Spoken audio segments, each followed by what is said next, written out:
பூமியில் மனுஷனாக பிறந்தது எவ்வளோ பெரிய பாக்கியம் தெரியுமா?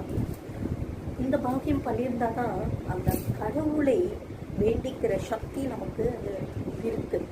அதுக்கே நம்ம கொடுத்து வச்சுருக்கிறோம். நம்ம எவ்வளோ நாள் இந்த பூமியில் இருக்க போகிறோங்கிறது யாருக்குமே தெரியாது. அதை மட்டும் அவன் ரகசியமாக தான் வச்சுருக்கான்.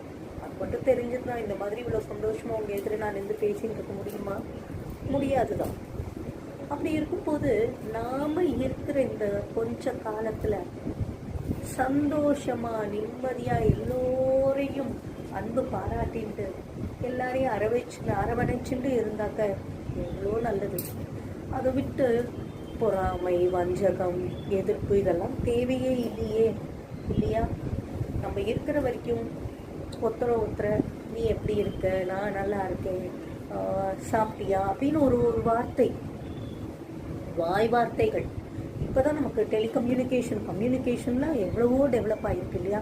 அந்த காலத்துலலாம் ஒன்றுமே இல்லாத போது நம்ம பாட்டி அம்மா அவெல்லாம் எல்லா உறவுக்காரோடையும் சரி, நண்பர்கள் வாழ்ந்தோடையில அவ்வளோ கான்டாக்டில் இருந்திருக்கா. நேரையே அப்பப்போ போய் பார்த்து எல்லாமே பண்ணியிருக்கா. நமக்கு இவ்வளோ டெக்னாலஜி டெவலப் ஆகி இந்த மாதிரி கம்யூனிகேஷன் கைக்குள்ளே அடக்கமாக இருக்கும் போதே நம்மளால் இந்த உறவுகளையும் நட்பையும் நம்மளால் தக்க வச்சுக்க முடியலனாக்கா என்ன வாழ்க்கை இது இல்லையா? ஸோ இருக்கிற காலத்துக்குள்ள ஒருத்தருக்கு அன்பு பாராட்டிட்டு சந்தோஷமாக வாழலாமா? வாழலாம். நன்றி.